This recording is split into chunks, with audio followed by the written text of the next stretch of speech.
Welcome to online summer lighting, and just a couple of things that I wanted to do to explain how this course is going to run. I'm not actually sure if everyone has taken an online course or not.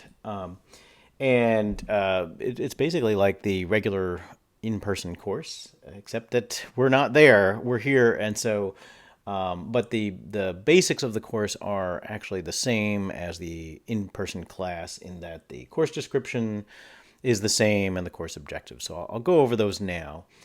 First of all, the principles of interior lighting design and integration of building systems are explored through lectures and studio projects to develop an understanding of design solutions which meet the aesthetic, functional, and regulatory needs of interior architectural spaces.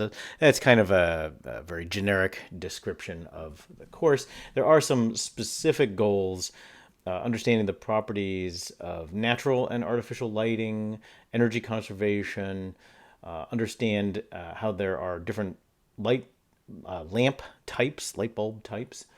Also, how to specify all the equipment that we're going to need, and of course, how to integrate lighting into your designs, both in terms of your design process, but also in terms of how do you actually get them in a reasonable way. And of course, we're all using Revit all the time, and Revit can help us in this regard by showing us how things are kind of put together. So first of all, and then I have some learning outcomes of my own.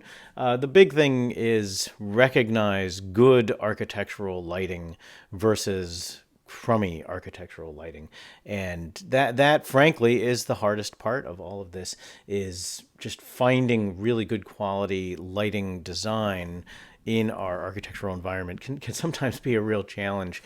And of course, we're not going on a field trip, but what I will do is I'll have some small assignments, which will force you to go out and look around in the environment around you and hopefully make some judgments about it.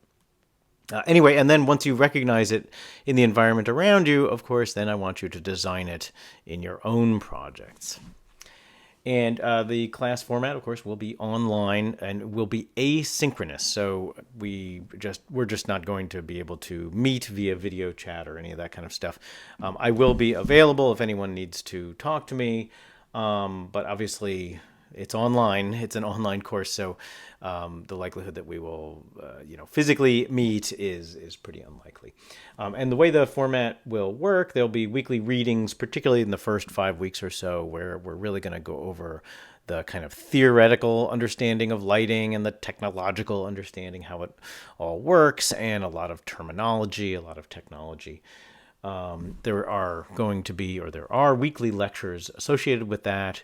In fact, the first lecture I just put up, which is the introduction to the whole class. Then what I thought I'd do is make assignments due Sunday night. I know everybody has different work schedules and they vary somewhat, and same with me. So I thought Sunday night would be a good neutral night. And obviously you can post your assignments earlier, or if you're going to be late, just let me know. It is the summertime, so we have a lot of flexibility. But I'm shooting for that, and that's the way I'm going to set up Canvas. I haven't set it all up yet. And I will make comments via Canvas, and for certain assignments, I may actually make it so that everyone can see them. So, for example, this week I'm going to have you take some pictures in the environment around you, just looking at different lighting conditions.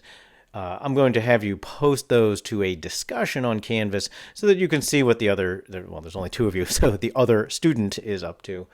And you can make comments, and you should make comments on their postings. But what we will not do is we won't have any traditional presentations, just because it's logistically a little bit challenging. But I will, when the time comes and we talk about our projects, which is quite a while from now, we'll talk about how we're going to do that. So anyway, and just to mark your calendars, the final assignment and thus the end of our summer semester is August 11th. So it's a roughly 10-week semester. There are a couple of teaching, learning strategies, and as mentioned, these are going to be, when I put the syllabus up on Canvas, you'll see that this is in the syllabus, so I'm just reading it out here. But basically, the readings and the recorded lectures cover kind of the theoretical and technical understanding of architectural lighting. It's really important that with lighting, that you get this solid background in the tech. And it is the book does a pretty good job. In fact, I used to work for Gary Gordon back 1,000 years ago. In fact, I think I'm still in the acknowledgments or something. But anyway, he does a very nice job of kind of describing lighting design in a general sense.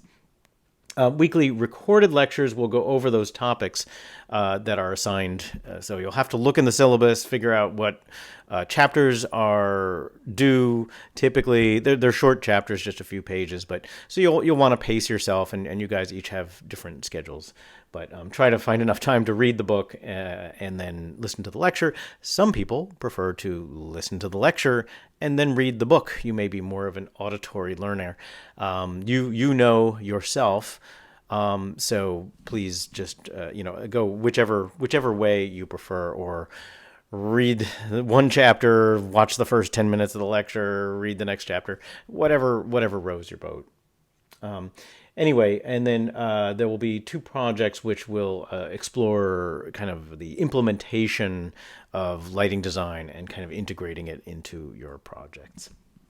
And here's the book. It's Gary Gordon, Interior Lighting for Designers. It's available via Wiley. You can actually get it electronically. So if you'd rather just have an electronic copy, that's fine. I'm sure libraries have it. I know our Endicott library has it, but of course, I don't think you're there, and neither am I, so that won't help you. But anyway, and there's used editions and all that kind of stuff. There will be 3 assignments and a midterm and 2 projects. The grading standards are pretty much the standard Endicott grading scale. The rough topical outline, we're going to spend essentially the first half of the semester learning a lot of this theory. There are going to be quite a few weekly homework assignments just to help you illustrate the concepts that you'll be learning in the textbook and through the lectures. Week 6 and 7, I'm hoping to do a luminaire design, so designing a light fixture. And then we'll finish out by a dining room project. And you might say, why are we doing a dining room project? Well, interestingly enough, first of all, it provides a number of different types of lighting, opportunities for different types of lighting, decorative lighting, but also task lighting and dimmable lighting, creating scenes and that kind of thing. Kitchens and dining rooms can actually be quite complicated. And for most of these assignments, I will try to dig up some examples that I can post on Canvas for you so that you can see where they are. And I'm actually going to try something new this summer. I'm going to try setting up the class in modules. So each assignment should have a module where I'll collect together examples and also the assignment description and all that kind of stuff. I'll try to put all the assignment description pieces into the syllabus as a kind of one-stop shopping, though. So what do you have to do now? That's always what people want to know when class is over. First of all, the first assignment will be due Sunday, June 9th. So good place to start would be go get the book. As mentioned, there is an electronic version, so you can get it right away. But you can also get a physical copy of the book or hunt down your local library. You should watch the first lecture. Not this one, which you're already watching, but the next first lecture, it's Introduction to Architectural Lighting, and it is on YouTube. Let me go to YouTube, and I have this playlist here that has all of the videos. Oh, except it hasn't quite loaded on there. But lecture number 1 is Introduction to Architectural Videos, and you'll see we're going to basically go down the list for the first 5 weeks: design factors, properties of interior lighting, light sources, and interior illumination. Those are kind of the lectures that cover the bulk of the book. Subscribe to the playlist or whatever it is that you have to do to watch my videos. So anyway, watch the Introduction to Architectural Lighting. Then I'm going to want you to, in our conversations section of Canvas, I'm going to ask you to post photos of 4 different light sources. So whatever you think, obviously you'd have to watch the first lecture just to get a sense of what I'm talking about. But then go and I want you to explore the environment around you. Can you find 4 different light sources in your environment? And this can be the sun, and it can be a candle, and it can be fluorescent, and it can be a car headlight, for anything you like. But what I want you to do is look around in your environment, try to take photos. You can just pop all 4 photos onto a single sheet if you want and post that just for convenience sake. And tell us where they are and what you think the light sources are. Also, if you could post photos of a single brightly colored object, and this can be, last semester people did a purse or an apple, so anything you like, really, but in 4 different lighting conditions. And again, I just want you to explore your environment around you, see if you can find 4 different lighting conditions. I mean, it can even be middle of the day summer sun and sunset summer sun. Those are 2 radically different lighting conditions. But anyway, take that same object, move it around into 4 different locations, and take some photos. Again, you can pop them onto a single sheet if that is convenient. It would certainly be convenient for me, and post them to the conversations on Canvas. And I'm looking forward to a good summer. And if you have any questions, please feel free to contact me.